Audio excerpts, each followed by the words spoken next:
자, 성탄절과 관계된 여러 가지 이야기들이 많이 있는데 그 중에 특별히 이 동방 박사들에 대한 이야기는 참 신비로움 그 자체인 것 같아요. 자, 동방 박사라는 말은 이스라엘 사람들이 아니다 그런 뜻이고요. 우리가 지금 극동에 있지만은 이스라엘 사람들에게 성경이 말하는 동방 박사라는 것은 그 당시에 그 바벨론, 그 페르시아 지역을 말하는데, 어떻게 이 바벨론 지역에, 페르시아 지역의 그 박사들이 주님께 와서 경배를 드릴 수 있을까? 어떤 경로로, 어떤 정보로 어떻게 와서 이렇게 경배를 할 수 있을까? 사실 참 신비로운 일이에요. 그래서 성경학자들이 다각도로 이제 그 연결고리를 찾아보려고 노력하는 가운데 큰 그림으로는 신학적으로는 이제 이렇게 정리가 되는 거예요. 당시에 바벨론이나 페르시아가 이스라엘을 전혀 모르는 상황은 아니었었어요. 왜 그런가 하면 이미 600년 전에 바벨론이 이스라엘을 침략해서 정복했고, 그래서 그들 모두를 다 살육했고, 젊은 사람들은 포로로 붙잡아가서 바벨론 자기들 나라에서 살게 했어요. 그러니까 이 바벨론 쪽에서 보게 되면 서쪽으로 가게 되면은 이스라엘 나라가 있다, 당연히 이제 알고 있었는데, 자, 바벨론 포로로 끌려온 사람들 중에 특별한 사람들이 나타난 겁니다. 특별한 지혜자들, 지도자들이 나타났는데 그 중에 한 명이 다니엘이에요. 그래서 다니엘은 바벨론 포로로 끌려갔음에도 불구하고 거기서 태어난 다니엘은 바벨론의 국무총리가 돼요. 자, 국무총리로 한 번 끝나는 것이 아니고 때가 돼서 이 바벨론은 페르시아에게 멸망을 당하게 되는데, 그 지역에서 새로 만들어진 신흥 강국 페르시아의 국무총리로 바벨론의 마지막 총리였던 다니엘이 초청이 돼서 페르시아의 총리까지 지낸 사람이 다니엘이에요. 그러니까 이 다니엘은 바벨론 페르시아 지역에서 굉장히 뛰어난 사람으로, 전설적인 사람으로 남아 있는데, 아주 중요한 사건 하나가 일어나죠. 바벨론이 멸망하기 직전에 바벨론 왕 느부갓네살 왕이 꿈을 꿨는데, 분명히 중요한 꿈을 꿨는데 꿈의 내용이 기억이 안 나는 거죠. 너무 답답하니까 소위 말하면 그 시대에 신과 연결이 있는 사람들, 뭐 박수무당, 뭐 술사, 점쟁이, 뭐 철학자를 다 불러 모으고, 너희들이 신과 교제하고 있다면서 각자 신에게 물어봐서 어젯밤에 내가 꾼 꿈이 뭔지를 알아맞혀야 되고 물어봐야 되고, 그 다음에 꿈을 해몽을 해야 되는데, 만약에 꿈을 알아맞히지 못하면 다 가짜니까 모두 죽일 거야. 근데 이게 알아맞힐 방법이 없잖아요. 결국 아무도 얘기를 못했어요. 왕이 화가 나가지고요, 그들을 모두 죽이라고 지금 명령을 내린 상태가 벌써 돼버렸습니다. 이런 상태가 됐는데 다니엘이 나선 겁니다. 왕이시여, 잠깐만 내게 시간을 주시면 내가 섬기는 하나님께 여쭤보겠습니다. 이를 가지고 다니엘이 기도하는 가운데 하나님이 다니엘에게 계시로 알게 해주세요. 다니엘이 나가서 왕이시여, 제가 알았습니다. 왕께서 무슨 꿈을 꾸었는지 알았습니다. 왕 어젯밤에 꿈 꾸시면서 거대한 신상을 보셨죠? 머리는 금으로 된 걸 보셨을 겁니다. 그러고 보니까 맞네 이제 기억이 난 거예요. 가슴은 은으로 됐을 겁니다. 맞아. 이 허벅지는 동으로 된 신상일 거예요. 정말 그렇다. 이 발 쪽은 철하고 흙으로 있어가지고 섞이지 않는데, 하여간 한쪽은 철이고 하나는 발로 된 그런 신상을 봤을 겁니다. 야, 어떻게 꾼 꿈을 알아맞추냐? 해석은 뭐냐? 그런데요, 다른 거 하나 보셨죠? 사람이 던진 돌이 아니고 하늘에서 돌이 하나 날라와서 신상을 탁 쳤는데 이 모든 신상이 와르르 무너지지 않았습니까? 맞다, 정확하게 맞다, 참 기가 막히다. 그 내용은 무언데? 왕이시여, 미안한데요, 좋은 꿈이 아닙니다. 이 당신의 나라가 망하게 됩니다. 우리나라 바벨론이 이제 망하게 됩니다. 왜 그런가 하면 제일 위에 있는 금으로 된 그 부분은 우리나라를 말하는 겁니다. 얘가 맞다고 온 거예요. 이렇게 Hello, how are you doing? What are you doing here? 자, 그러니까 머리 부분, 금으로 된 부분은 바벨론 왕인데 이 나라인데, 죄송하지만 이 나라 망하고요, 은으로 된 다른 나라가 만들어질 겁니다. 근데 그 나라도 완벽한 나라가 아니라 동으로 된 또 다른 나라가 나타날 겁니다. 그 나라도 무너집니다. 네 번째, 철과 흙으로 된 나라가 나오게 되는데, 나라는 한 나라인데 섞이지 못하고 나눠지는 그런 나라가 될 겁니다. 네 나라가 만들어진 다음에 그 나라도 멸망하게 될 겁니다. 그 다음에 다섯 번째 나라가 만들어지는데 그 나라는 이 나라가 될 겁니다 하고 예언한 것이 다니엘 2장의 말씀이죠. 이렇게 말했어요. 이 여러 왕들의 시대에 왕들 다 지난 다음에 하늘의 하나님이 한 나라를 세우시리니 이것은 영원히 망하지도 아니할 것이요, 그 국권이 다른 백성에게로 돌아가지도 아니할 것이요, 도리어 이 모든 나라를 쳐서 멸망시키고 영원히 설 또 다른 나라를 하나님이 다섯 번째로 만드시는데, 이 나라는 영원히 망하지 않는 나라가 될 겁니다.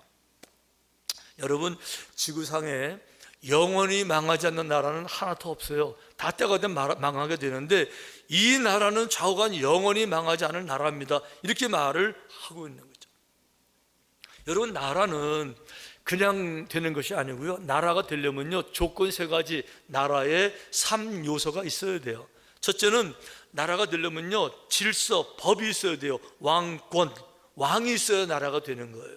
두 번째는요, 영토가 있어야, 땅이 있어야 나라가 되는 거고, 세 번째는 백성이 있어야 나라가 되는 건데, 셋 중에 하나만 없어도 안 돼요. 세 가지 모여야 나라가 되는 건데, 영원한 나라가 다섯 번째로 만들어질 겁니다 라는 것까지 이 다니엘이 예언했고, 왕은 그 얘기를 들었고, 그들은 그냥 죽고 말았어요.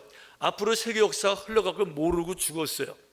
그리고 이제 600년이 지나는 가운데 바벨론 사람들 연구해 보니까 다니엘이 예언한 그대로 세계 역사가 흘러가는 거죠. 너무 기가 막힌 거죠. 자, 그러니까 바벨론은 금이라 그랬습니다. 금나라 바벨론은 은나라 페르시아에게 멸망당했어요. 은나라 페르시아는 알렉산더 헬라에게 멸망당했어요. 알렉산더 헬라는 네 번째 나라 로마에게 멸망을 당했는데, 금, 은, 동, 철 중에 가장 강한 거는 철이 가장 강한 거예요.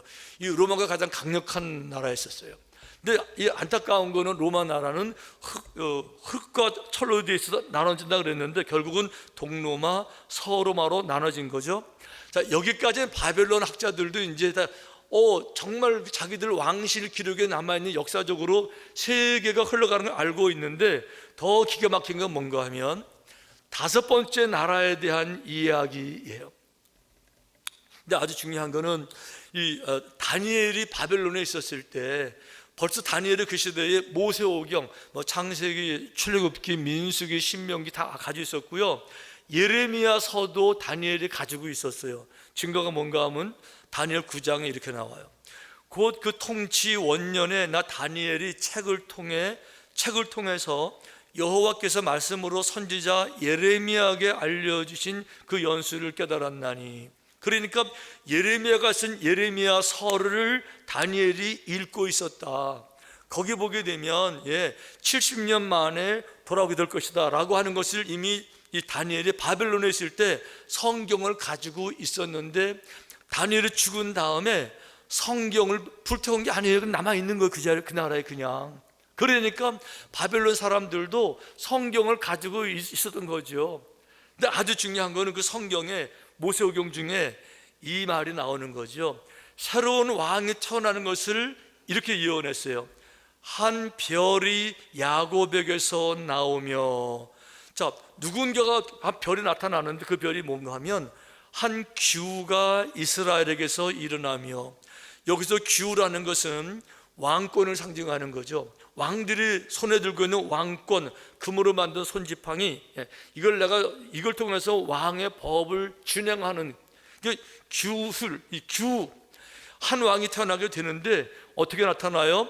왕이 나타나기 전에 한 별이 먼저 나타나는 거예요. 야곱에게서 실제로 스타, 상징적인 것이 아니라 한 별이 정말 태어나게 될 것이다. 이 이야기를 바벨론 학자들이 알고 있는 거죠. 자, 종합한다 그러면 이런 거예요. 바벨론 학자들도 자기들 우리 한국에 그 사기가 있듯이 왕실 기록에 보게 되면 느부갓네살 왕 그 시절에 이런 일이 있었는데 다니엘이 예언한 대로 네 번째 나라까지 쭉 망한 다음에 진짜 나라가 영원히 망하지 않을 나라가 있을 것이다. 그 나라가 어떤 나라입니까? 예수님의 나라를 말하는 거죠. 예수님의 왕국을 말하는 거예요. 여러분, 예수님은 만왕의 왕으로 오신 분이세요. 예수님의 나라는요, 정확히 나라의 3요소를 다 가지고 계세요. 예수님 자체가 왕이세요. 우리 이런 찬양 하잖아요. 왕이신 나의 하나님. 그러니까 예수님을 영접한 사람들은 누구나 다 예수님을 왕으로 고백하고요, 예수님의 말씀이 내 인생의 법입니다. 다 그런 얘기 하잖아요. 말씀에 철저하게 순종하죠. 왜 그렇죠? 예수님 말씀이 진리예요. 생명의 능력이고요, 순종한다고 그 법을 따르는 거죠. 자, 그 예수님의 나라, 국토는 어딜까? 모든 나라마다 국경이 있는데요, 국경을 다 부수고 이 복음은 모든 전 세계에 다 퍼져 있어서 저 아프리카 골짜기까지 아마존까지 다 퍼져 있어요. 그 국경은요, 한 나라가 아니라 모든 국경을 다 철파했고 다 통과해서 모든 전 세계가 다 예수님의 나라의 영역이 지금 된 거예요. 그래서 백성은 누굴까? 한 민족이 아니라 한 피부색 관계없이, 문화에 관계없이 전 세계의 모든 피부, 모든 언어 사람들이 그 나라의 백성들인데 어떻게 됐습니까? 지난 2000년 동안에 이 나라를 부숴보겠다고, 없애보겠다고 수많은 탄압자들이 나타나서 얼마나 많은 박해를 시작했습니까? 로마 나라의 그 로마의 네로 황제부터 시작해서 옛날 구소련, 지금 북한 수많은 사람들이 파괴를 시도했지만은 여전히 나라는 망한 것이 아니라 점점 더 넓은 땅덩어리, 더 많은 백성 속에서 주님을 정말 만난 사람들은 주를 왕으로 고백하고, 언제까지요? 주님 오시는 그날까지. 언제까지요? 역사가 끝날 그날까지. 그러니까 이 예언대로 새로운 왕이 태어나서 새로운 왕국을 만드는데 영원히 망하지 아니할 그 나라가 우리 가운데 진행되고 있는 줄로 믿습니다. 우리는 지금 이것을 2000년이 지난 이후니까 세계 역사를 바라보게 되면서 이제가 됐지만 그 시대는 이런 걸 모르는 거죠. 모르지만 박사들이 이제 알게 된 겁니다. 다섯 번째, 정말 인류에게 영향을 끼칠 영원한 왕이 태어난다는데 증표가 뭐냐? 하늘의 별로 증거가 나타날 것이다. 그래서 당연히 밤하늘을 바라봤겠죠. 점성술을 했겠죠.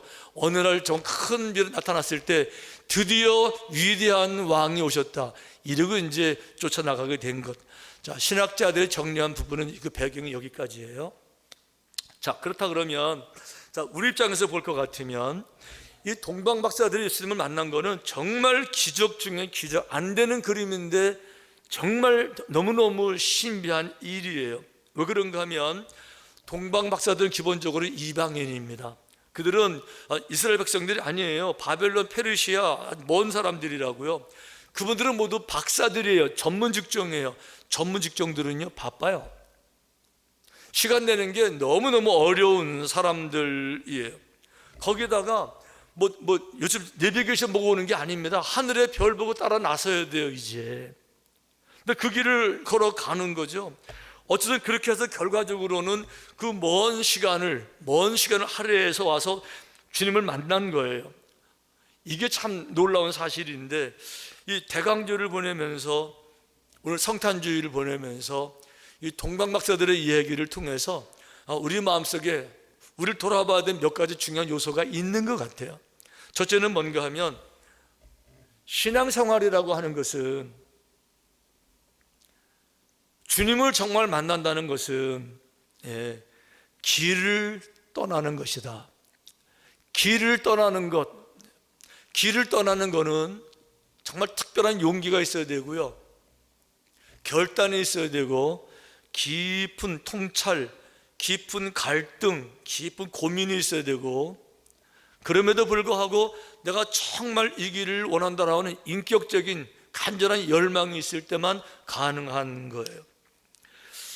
이 동방 박사들이 예수님을 만나기 위해서 떠난다는 생각을 해보면 이게 참 너무 어려운 거예요. 이게 쉽지 않은 거예요.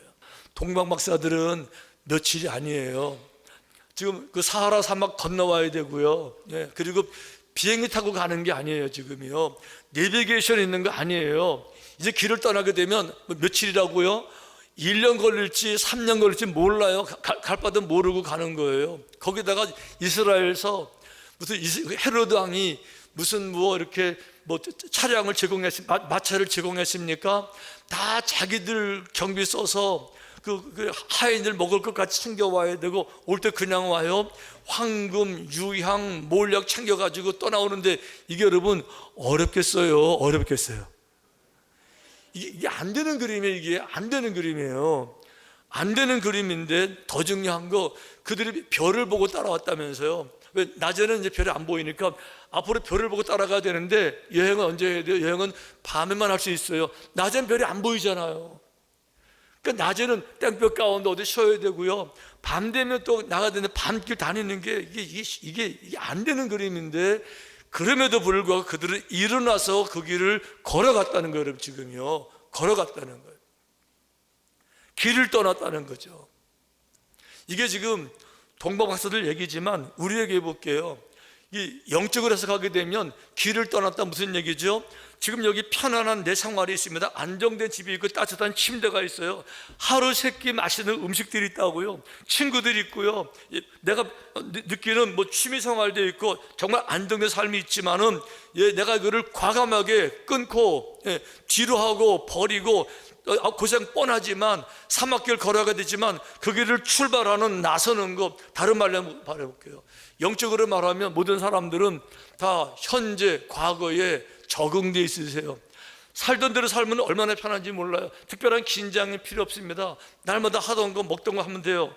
그러다 보니까 과거를 끊지 못하고, 그저 부정적이라 하더라도, 부끄러운 일이라 하더라도, 은밀한 일이라 하더라도, 하나님이 원하시지 않는 일이라 하더라도 떠나오지를 못하고 그저 편한 데 남아있어서 마지막까지 출발하지 못하니까, 떠나지 못하니까, 끊지 못하니까 새로운 삶의 방해가 되는 일들이 얼마나 많은지 몰라요.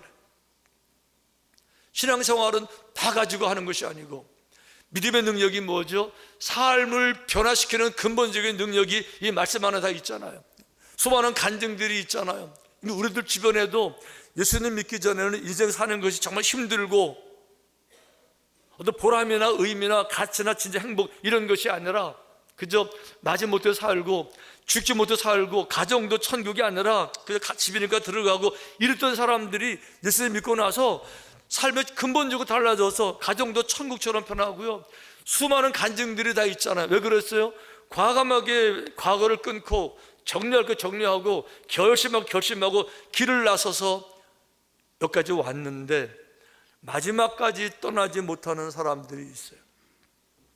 과거에 습관적으로 짓던, 과거에 친구들 함께 죄 짓고 다니던 건 나쁜 짓 할 때 얼마나 재밌었어요.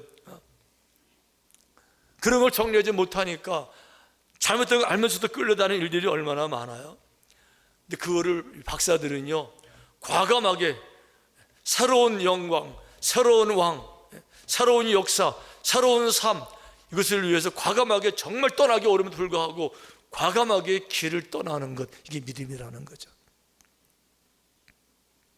우리가 부르는 찬양 중에 그런 거 있어요.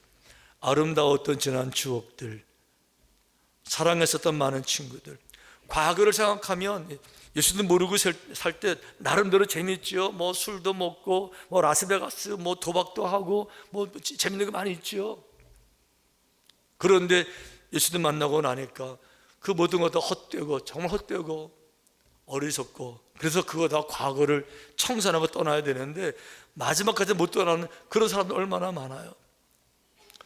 근데 예수님을 정말 만난 사람들은요, 아름다운 지난 추억들, 세상의 친구들, 많은 친구들 아무리 많아도요, 결과적으로는 깊은 성찰과 깊은 고뇌와 인생에 대한 헤아림 속에서 결국 정리를 하고 새 길을 떠나는 거죠. 그 길이 험한 고난의 길이라 하더라도 주님과 함께 이 길을 가겠습니다 하고 그 길을 걸어가는 거예요. 아멘. 두 번째는 이 별의 인도를 받았다는 건데 이 박사들 이렇게 말했어요. 그들이 별을 보고 매우 크게 기뻐하더라. 별이 내 길을 이끌어 주는 거예요. 여러분, 신앙생활은 별을 보고 하는 거예요. 별이 뭐죠? 빛으로 오신 예수 그리스도, 성탄절에 반짝이는 이 전구는 당연하게 그냥 예쁘게 데코레이션 하는 것이 아니고 빛으로 오신 예수님을 상징하기 위해서 전구로 만드는 거예요. 진리라는 것이죠. 신앙생활은 내 마음대로 하는 것이 아니라, 내 생각대로 하는 것이 아니라 말씀대로, 주님 말씀대로 해야 되는 건데, 이게 보통 어려운 게 아니에요. 왜 그런가 하면 많은 사람들이 마지막까지 못 내려놓는 거 내 생각이에요. 마지막까지 내 생각은 이렇고, 내 판단은 이렇고, 내 기준은 이렇고, 거기 안 맞으면 실망해요. 이거 아니야 하고 돌아오세요. 박사들도 그런 위기가 있었어요. 자기들은 지금 5번째 나라, 영원한 나라의 왕의 탄생을 기대하고 갔습니다. 당연히 왕궁에 태어났을 거라고 생각했어요. 왕궁은 알지도 못하고 있어요. 자, 하얀 마지막 별을 보고 따라갔는데 초라한 마구간으로 인도하는 거죠. 들어가 보니까 마구간이에요. 그 오물 냄새 나는데 애기가 하나 누워있는데, 애기에 이런 생각이, 이게 왕이라고, 이게 영원한 왕이라고. 이게 앞뒤가 안 맞는 거예요. 위대한 왕이 왕궁의 격식에 맞게 태어나야 되는 거잖아요. 근데 이게 왕이라고? 말이 안 되는 거죠. 그러면 이게 장난치나? 이러고 돌아갔어야 되는 거죠. 내 생각으로 말하면 정말 상황이 안 맞잖아요. 마지막까지 내 생각을 주장하면 안 되는 거예요. 근데 박사들은 내 생각을 버렸다는 거죠. 고정관념, 상식, 내 판단을 버리고 별이 이끄는 대로 가서 경배하고 물러간 거예요. 신앙생활에 왜 문제가 되느냐, 왜 믿음이 안 자라느냐, 마지막까지 내 생각을 못 버려서 그래. 이렇게 말해요. 교회는 이렇게 해야 되지. 교회 안에 사람마다 다 달라요. 목사가 이렇게 해야지 말이야. 목사에 대한 개념이 다 달라요. 장로들이 뭐 하고 있는 거야? 장로님의 생각이 달라서 내 판단 안 맞으면 다 이렇게 얘기를 해요. 다 내 기준에. 회장이 뭐 하는 거야? 남편이 왜 그래? 아내가 왜 그래? 여러분, 내 생각이 중요한 것이 아니라 성경이 뭐 하라고 말하는지, 이게 더 중요한데, 마지막까지 우리를 방해하는 건 내 생각이에요. 남편은 이렇게 해야만 남편 하는 거라고요? 아내는 이렇게 되는 거라고요? 자기 생각이 있어요. 성경은 뭐라고 말씀하세요? 내가 먼저 너를 돌아보라고 그러세요. 내가 먼저 이해하고 사랑하라고 말씀하세요. 그러니까 성경이 뭐라고 말하는지를 알아야 되는데, 거기에 초점을 맞춰야 되는데, 마지막까지 내 생각 주장하면 돌아서야 돼요. 출발했다가도 믿음이 자라지 못하고 떠나가야 되고 돌아서야 되고 헛수고하게 되는 거죠. 내 생각을 내려놓으시고요, 성경이, 별이 뭐라고 말씀하시는지 그 인도를 따르시기를 축원합니다. 성탄절에 교회 오긴 왔는데 내가 진심으로 주님을 영접한 것도 아니고, 혹 그런 분이 계시걸랑 이번 성탄절에 주님을 온전하게 영접하게 되시기를 축원합니다. 더 늦기 전에 한 가지 기억하면, 당신이 올해 주님을 진정으로 영접하지 않는다 그러면 내년 성탄절 또 맞을 거고, 평생 성탄절을 맞게 될 텐데, 마지막 성탄절까지도 주님을 진정으로 영접하지 않고 인생을 끝나고 마지막 성탄절을 보내고 나서 죽게 된다 그러면 너무 후회스러울 거예요. 해마다 성탄절 설교 들으면서도 진정을 영접하지 못하고 살았다면 너무 안타까운 일이고 후회가 되겠죠. 그런 의미에서 2015년 성탄절 너무 좋은 기회예요. 성탄의 계절에 온전하게 내 마음을 주께 드리시기를 축원합니다.